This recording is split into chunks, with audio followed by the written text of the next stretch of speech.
மக்கள் மனம் சஞ்சலப்பட்டு உள்ளனர். அவர்கள் மனம் சாந்தியடைய தாங்கள் தான் போதிக்க வேண்டும்.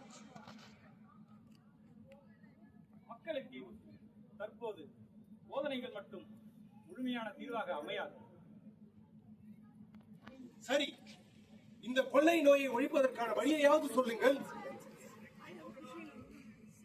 நோய்வாய்ப்பட்டவர்களை குணப்படுத்தலாம். ஆனால் கொள்ளையர்களால் மேலும் நோய்வாய்ப்படுபவர்கள் வந்து கொண்டே இருப்பார்கள். ஆதலால் யுத்தத்தை போதிப்பதும் மருத்துவம் செய்வது மட்டுமே முழுமையான தீர்வாக அமையாது. பிறகு எதற்காக சீனா வந்தீர்கள்? கற்றுக் கொடுக்க. எதை கற்றுக் கொடுக்க போகிறீர்கள்? தற்காப்பு கலையை. குருவே, என்ன சொல்கிறீர்கள்? இப்பொழுது மக்களுக்கு தேவையானது உடல் நோய்க்கு மருத்துவமும் மன அமைதிக்கு போதனையும் தானே. அதை விடுத்து நோயை குணப்படுத்தினால் மீண்டும் கொள்ளையர்கள் தாக்கப்படும் பொழுது புதிதாக நோய்வாய்ப்பட்டவர்கள் வந்து கொண்டே இருப்பார்கள்.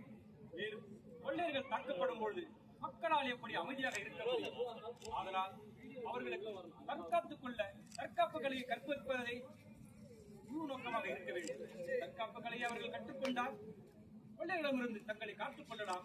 தங்களை காத்துக்கொள்ள தெரிந்துவிட்டால் நோய் என்பது தானாக குறைந்துவிடும். ஆனால் புத்தம் அன்பை போதிக்கிறது.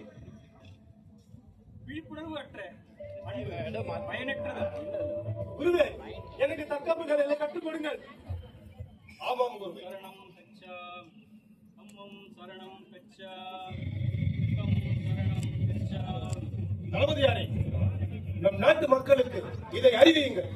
அனைத்து மக்களும் கட்டாயமாக நம்முடைய போதி தர்மர் சொல்லிக் கொடுக்கும் தற்காப்பு கலையை கற்றுக்கொள்ள வேண்டும். உத்தரவு அரசே.